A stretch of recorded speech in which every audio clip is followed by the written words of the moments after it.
Manners ethics نہیں ہوتے، manners آداب ہوتے ہیں، ایتھکس موریلٹی ہے، ان دونوں میں بڑا فرق ہوتا ہے۔ اگر آپ کسی سے ٹکر ہونے پر اسے ہم سوری بول دیتے ہیں، کسی سے کوئی چیز مانگنے پر اس کو ایکسکیوز بھی کہہ دیتے ہیں، اگر آپ کسی سے ملتے ہوئے مصافحہ طریقے سے کرتے ہیں، یہ آداب ہے، یہ موریلٹی نہیں ہے۔ موریلٹی یہ ہے کہ جب آپ کے اوپر مشکل پڑتی ہے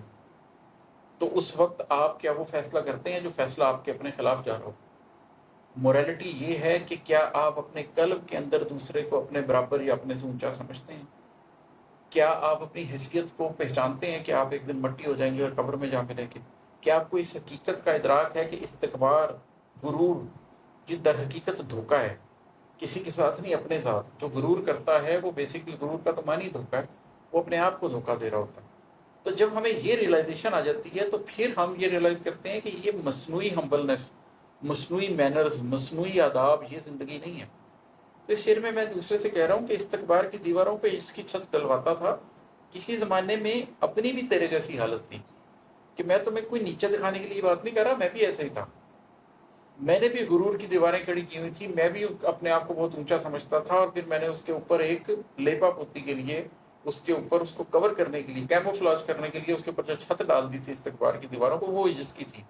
جو میری ہمبلنس نظر آتی تھی، جو میرا عجز سے نظر آتا تھا، وہ اصل میں ڈرامہ تھا۔ اب میں تم میں یہی حالت چیز دیکھ رہا ہوں کہ تم نے بھی استکبار کی دیواروں پہ اس کی چھت ڈلوائی ہوئی ہے،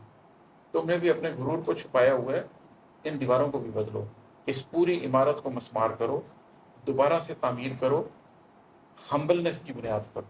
جو بنیادیں اٹھاؤ وہ بنیادیں ہی عجز کی اٹھاؤ، ان کے اوپر دیواریں بھی عجز کی ہوں،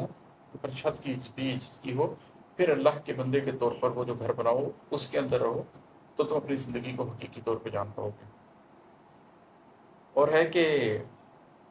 لوگوں کے چہرے پڑھ کر وہ ورد بتایا کرتا تھا،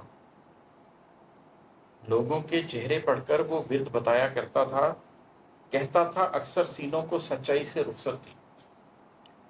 پہلی بات تو یہ ہے کہ جب کسی کو نور حاصل ہو جاتا ہے اور وہ اللہ کے نور سے دیکھنے لگ جاتا ہے، وہ اپنی آنکھ کی بجائے قلب کی آنکھ سے دیکھ رہا ہوتا ہے، تو آپ لوگوں کے چہرے دیکھ کر بتا سکتے ہیں کہ ان کو کس ورد کی، کس وظیفے کی ضرورت ہے۔ اس کی وجہ یہ ہے کہ آپ ہیومن سائیکالوجی کو سمجھ رہے ہوتے ہیں، اور آپ یہ سمجھ رہے ہوتے ہیں کہ کون انسان زندگی میں کہاں پر پھنسا ہوا ہے۔ ایک بڑا پرانا واقعہ ہے کہ کسی بزرگ کے پاس ایک صاحب آئے اور انہوں نے اپنا ایک خواب سنایا، تو انہوں نے کہا کہ تمہارے اس خواب کی تعبیر یہ ہے کہ تمہارے لیے بہت بہتری ہوگی۔